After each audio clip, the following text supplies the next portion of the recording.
It is Sunday, the 31st of January 2016. I'm standing in front of the Unitarian Church of Montreal, engaged in my alternative spiritual practice of protesting against Unitarian Universalist injustices, abuses, and hypocrisy, which include, but are by no means limited to, the Unitarian Universalist Association of Congregations hiring Stikeman Elliott Barristers and Solicitors litigation lawyer, Maître Marc-André Coulombe, to falsely accuse me of the archaic criminal act of blasphemous libel in Bill Cosby-style legal bullying that's clearly intended to cover up and hide such despicable crimes as pedophilia and rape committed by certain Unitarian Universalist ministers, to borrow two choice phrases from the cease and desist demand letters that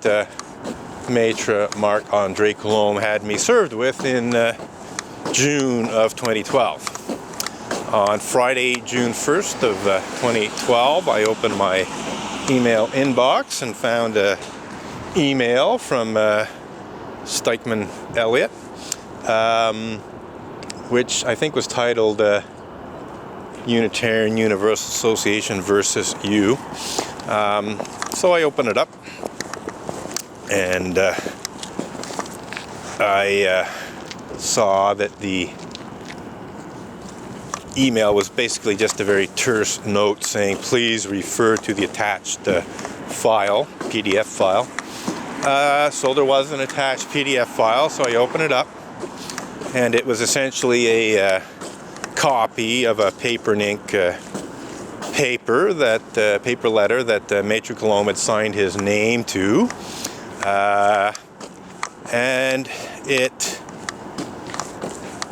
again, you know, I'm trying to get this sort of correctly. Amongst other false accusations, it said, your unfounded and vicious allegations to the effect that ministers of the association engage in such despicable crimes as pedophilia and rape are defamatory. And it went on to say that these allegedly unfounded and vicious allegations that I had made were so defamatory that they constituted the criminal act of blasphemous libel, which is still on the books in the Canadian Criminal Code. So Maître Marc-André Coulombe, on behalf of his client, the Unitarian Universalist Association, and we can speak about his sub-client, Reverend Dr. Victoria Weinstein, also known as Peace Bang, who had an interest in that particular issue, and also was involved in some of the other false accusations in the letter. But she was involved in that one too. No, they are accusing me of a criminal act of breaking Canada's blasphemy law, which makes it a criminal act punishable by up to 2 years in prison for, you know, engaging in what they call blasphemous libel against a religious community. Now, there was a couple of very serious problems with Maître Marc-André Coulombe's false accusation. It was actually false on two levels. The first level that it was false on was that my blog posts about Unitarian Universalist pedophiles and rapists were by no means unfounded, were by no means false or untrue. I think they were based on newspaper reports about Unitarian Universalists who'd actually been charged, tried, and convicted of such despicable crimes as pedophilia and rape, to borrow Maître Coulombe's own words. So right off the bat, it was false. The pretext for accusing me of blasphemous libel was false. But what's interesting is, you know, I researched Canada's blasphemy law immediately after receiving that letter, and quickly discovered that even if, good day, sir, even if I was making false accusations about Unitarian Universalist ministers engaging in pedophilia and rape, that doing so, while it might possibly constitute ordinary civil libel, which I could be sued for, it in no way constituted the criminal act of blasphemous libel.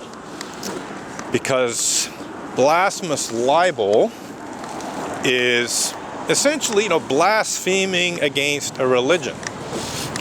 So in order to be guilty of the criminal act of blasphemous libel, you have to be attacking the most deeply held religious beliefs or religious practices of a religion in order to be considered to be blaspheming against the religion, which is what I was being accused of. So there's really only one circumstance under which I could actually be guilty of blasphemous libel against the Unitarian Universalist religious community for blogging about Unitarian Universalist pedophiles and rapists. And that circumstance, which quite frankly is laughable, is if and only if such despicable crimes as pedophilia and rape are held to be sacred and or holy to the Unitarian Universalist religious community, could I possibly be guilty of the criminal act of blasphemous libel against the Unitarian Universalist Church. That's the only circumstance. The only way I could be guilty of blasphemous libel against the Unitarian Universalist religious community for disparaging blog posts about Unitarian Universalist pedophiles and rapists was if and only if pedophiles and rapists or pedophilia and rape are sacred and holy within Unitarian Universalist religious beliefs and practices. To my knowledge, this is not the case, at least not yet. They may get around to it one day down the road, maybe 10, 20, 30 years from now, pedophilia and rape will be sacred to Unitarian Universalists, who knows? There possibly is some kind of a secret doctrine that I don't know about. I mean, that's a possibility. Maybe there's a secret, unknown, deeply, just for the inner circle of Unitarian Universalists that hang out in Boston, the ministers and the UUA leaders, most of whom are ministers, at least in terms of the top level echelons. Maybe there's this deeply kept secret about Unitarian Universalism where they do in fact hold pedophilia and rape to be sacred and holy to them, UU religious community. Of course, I'm being sarcastic, but that's the point I'm trying to make here, is that it's just beyond the pale, incredibly foolish, batshit crazy, quite frankly, for the Unitarian Universalist Association to try to pretend that my blog posts about Unitarian Universalist pedophiles and rapists amount to blasphemous libel against the Unitarian Universalist, in quotation marks, religion. I actually, I've known this for quite some time. It's only recently, within the last few months, that I asked that question to the UUA's Stikeman Elliott lawyer in one of my follow-up letters, asking him to explain his position, which he has not done yet. I'm trying to remember when it was. I think it might have been October last year. I sent an email to Maître Marc-André Coulombe saying, well, is that what you're saying? Are you trying to tell me that such despicable crimes as pedophilia and rape are held to be sacred and holy to the Unitarian Universalist religious community? Is that the position? Of course, I haven't heard back from him on that point yet. But yeah, indeed, laughter is the shortest distance between me and not only Maitre Marc-Andre Coulombe of Stikeman Elliott Barristers and Solicitors Litigation Lawyers. Well, I shouldn't say that, because actually Stikeman Elliott Barristers and Solicitors is a huge law firm. I think they have 500 lawyers in the country. But nonetheless, Maitre Coulombe himself, his specialty is litigation. There might be some other areas where he specializes in, but you know, he was the one who drafted that letter, or possibly was stupid enough to have some intern or lackey draft it for him, and he just signed his name to it without reading it. I suppose that's a possibility.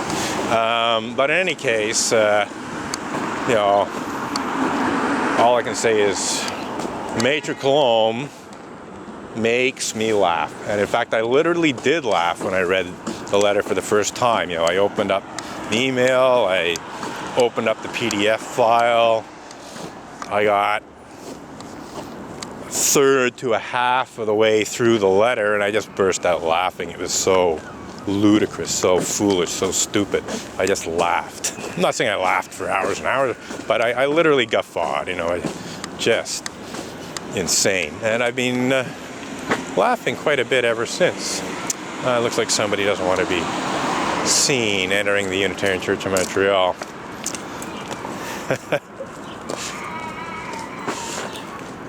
Is that the Unitarian Universalist version of a hijab or a burqa? Just asking.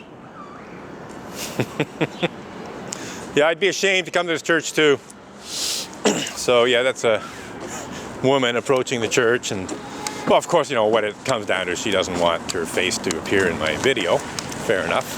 You know, she knows that I'm recording. You know, the funny thing is, you know, for a long time I was protesting, and I wasn't recording every second of the protest. For a long time, I couldn't record it in anything other than photos because I didn't have a camera that had video capability. So you know, there's years went by where there was no video filming of the protest, and then there was a period where I filmed, you know, specific aspects, you know, specific elements of the protest. You know, if there was some kind of incident, well, then I would start filming and try to record the incident. But I also filmed explanatory videos and so on. But what happened is that you know, there was a series of false accusations made against me by members of the Unitarian Church of Montreal. The police were showing up almost on a weekly basis and coming up with all kinds of ludicrous pretexts for trying to shut down my protest.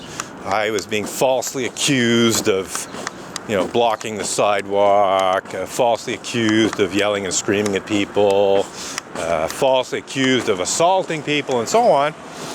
And so I decided, well, you know, I need to protect myself from these false accusations, you know. And so I just started running the camera, you know, almost constantly. The camera that I have now records a half hour of video, but it's broken into two clips, one of 17 some odd minutes and the other of 12 some odd minutes. But then I have to restart it to continue. So essentially I, you know, while I'm protesting, I have the camera running, and, you know, the main purpose of having it running pretty well all the time is to record literally everything that happens in order to protect myself against the false accusations that Montreal Unitarians have brought against me on numerous occasions. To give an example of a, you know, fairly recent thing that happened of a fairly serious nature, 2 years ago, early in January of 2014, indeed my first protest of 2014, I was protesting here, and I was walking towards the corner. Things have changed a bit. There were some bushes in the past, and Anyway, I saw Margot Ellis, the president of the church, walk towards me, about where those people are now. So I stepped to my right to give her room to pass me on the left. But she did no such thing. She barged into me with her full weight and force and essentially delivered a body check. And the body check was hard enough to knock me completely off my feet. I landed on my butt in the snow behind me. This was all recorded on video. And interestingly enough, you know, some weeks before, the church had installed the surveillance camera that's up there on the roof over the entrance. So that camera would also have seen what happened, although it might have been partially obscured by the bush that was there at the time. So, you know, here I have video evidence of Margot Ellis, former president of the Unitarian Church of Montreal, physically assaulting me, knocking me to the ground because she isn't happy with my protest. And so I debate to myself whether it's worth calling the police about this assault, which, you know, didn't really cause any serious injury to me. You know, but nonetheless, it was an assault. There's no question in my mind that it was a deliberate body check, which was intended to knock me down and succeeded in doing so. It wasn't the worst assault in the world, but it was an assault.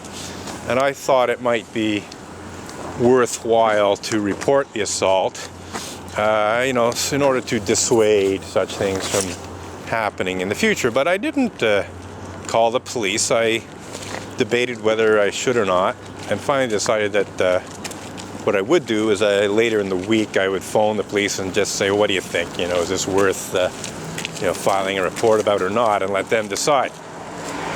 Well, about an hour later, as I'm leaving, you know, I'd packed up all of my